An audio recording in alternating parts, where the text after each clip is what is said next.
தலைவர் விஜய் அவர்கள் சொல்லொண்ணாத துயரத்தில் இன்றைக்கு ஆழ்ந்திருக்கிறார். கரூரில் நடைபெற்ற தேர்தல் பரப்புரையின் போது ஏற்பட்ட குளறுபடியால் சுமார் 30க்கு மேற்பட்டவர்கள் இறந்திருக்கிறார்கள் என்கிற செய்தி தலைவர் அவர்களுடைய இதயத்தை சுக்குநூறாக உடைத்திருக்கிறது. தமிழக வெற்றி கழகத்தினுடைய பல்வேறு நிர்வாகிகளும் தங்களுடைய துயரத்தை இந்த ஒரு வேதனையான இந்த நேரத்தில் அந்த குடும்பத்தினுடைய உறுப்பினர்கள் இழந்து தவிக்கக்கூடிய இந்த நேரத்தில் தமிழக வெற்றி கழகம் இந்த மரணத்தில் அவர்களுக்கு துணை நிற்கும்.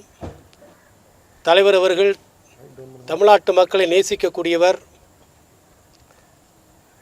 இந்த கோரமான சம்பவம் அவருடைய மனதை பயங்கரமாக பாதித்திருக்கிறது. ஆகவே அடுத்து என்ன நடக்கப் போகிறது என்பதற்காக நாங்கள் தலைவர் அவருடைய இல்லத்திலே வழக்கறிஞர்கள் அணி சார்பாக அங்கே குழுமியிருக்கிறோம். விஜய் சார் என்ன சார் இதை பற்றி பேசியிருக்காரு உங்கள்கிட்ட? என்ன அடுத்த கட்ட நகர்வு என்னவாக இருக்கும்? இல்லை, எங்கள்கிட்ட யார்ட்டையும் இன்னும் பேசலை.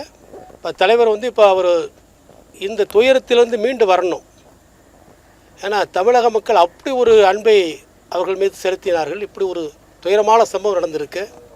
இதை பற்றி எல்லாம் இதை பிறகு இன்வெஸ்டிகேட் பண்ணி இப்போ நானே பேச முடியாத ஒரு சூழ்நிலையில் தான் இருக்குது. பிறகு தலைவர் அவர்கள் தங்களுடைய விஷயங்களை சொல்லுவார்கள். இல்லை, விஜய் அவர்கள் அங்கேயே இருந்து மக்களை போய் பார்த்துருக்கணும் அப்படிங்கிற ஒரு குற்றச்சாட்டு இருக்குது. ஒரு சில மணி நேரங்களுக்கு பிறகு தான் அவர் இரங்கலை தெரிவித்தார் அப்படின்றது இருக்குது. தனிப்பட்ட முறையில் அவர் என்ன சொல்ல விரும்புகிறார்? தலைவர் அவர்கள் உடனடியாக இந்த செய்தி வந்த உடனடியாக தன்னுடைய வருத்தத்தை பதிவு செய்திருக்கிறார். நிச்சயமாக பாதிக்கப்பட்டவர்கள் அவங்களுடைய குடும்பங்களுக்கு தமிழக வெற்றி கழகம் பின்னால் இருக்கும். தலைவர் அவர்களுக்கு என்றும் உறுதுணையாக இருப்பார்கள். முதலமைச்சர் இன்று இரவு இப்போ நைட்டு கிளம்பியிருக்காரு சார். முதலமைச்சர் இன்று இரவு போயிருக்காரு. விஜய் அவர்கள் நாளை புறப்பட்டு பார்ப்பதற்கு வாய்ப்பு இருக்கா? கரூர் போகிறதுக்கான வாய்ப்புகள் இருக்கா? அதில் தலைவர் அவர்கள் அடுத்தடுத்த முடிவுகளை எடுத்துக்கொள்வார். அதுக்கு நிச்சயமாக அடுத்தடுத்த முடிவுகள் நிச்சயம் வரும் சார். ஒவ்வொரு வார சனிக்கிழமையும் நம்ம பரப்புரை போகிறோம். இப்போ அடுத்த வாரத்துக்கான பரப்புரை என்ன சூழலில் இருக்குது? அதை பற்றி என்ன அடுத்த நிகழ்வுகள் குறித்து எங்களுடைய பொதுச் செயலாளர் மற்ற துணை பொதுச் செயலாளர் நிர்வாகிகளோடு கலந்து ஆலோசித்து அடுத்த முடிவை தலைவர் அவர்கள் சொல்லுவார்கள். வழக்கு பதிவு பண்ணுறதுக்கு வாய்ப்பு இருக்குன்னு சொல்கிறாங்க. இல்லை, அதாவது இப்போ ஒரு சம்பவம் நடந்ததுன்னா எப்போதுமே எந்த சம்பவம் நடந்தாலும் ஒரு வழக்கு பதிவு செய்வாங்க. எடுத்தோடே 174 போடுவாங்க. அதுமாரி ஒரு வழக்கு பதிவு செய்வதற்கு வாய்ப்பு அது ஆட்டோமேட்டிக்காக வந்துடுறது தான். அது காவல்துறை கொடுத்த நிபந்தனைகளை முறையாக பின்பற்றலை அப்படின்னு ஒரு குற்றச்சாட்டு இருக்குது. குறிப்பாக 10,000 பேர் தான் இங்கே கூடுவாங்க அப்படிங்கிற மாதிரியான ஒரு ஸ்டேட்மெண்ட் கொடுத்துருக்காங்க. ஆனால் அதையும் மீறி அந்த கூட்டம் கூடியிருக்கு. ஸோ அதெல்லாம் பின்பற்றலை அப்படின்ற ஒரு குற்றச்சாட்டு. காவல்துறை கொடுத்த நிபந்தனைகளை இதுவரை எல்லா கூட்டங்களிலும் தமிழக வெற்றி கழகம் அதை பின்பற்றியிருக்கிறது. அதுபடி நடைபெற்றிருக்கிறது. அதுதான் உண்மை. ஏற்கனவே திருவாரூர்லேயும் சரி, நாகப்பட்டினத்துலையும் சரி, திருச்சிலையும் சரி, எல்லா இடத்துலையுமே காவல்துறை கொடுத்த ஒரு நிபந்தனைகளை கூட மீறவில்லை.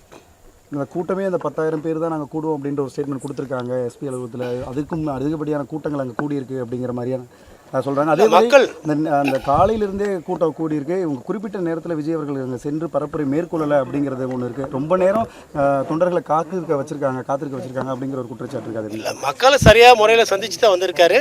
மீண்டும் தலைவர் அவர்களுடைய கட்சியினுடைய அடுத்த நிர்வாகிகள்லாம் பேசி நாங்கள் உங்களை சந்திக்கிறோம். பிளே ஸ்டோர் மற்றும் ஆப் ஸ்டோரில் இருந்து பாலிமர் செயலியை QR கோடு மூலம் பதிவிறக்கம் செய்யுங்கள். செய்திகளை உடனுக்குடன் பெறுங்கள்.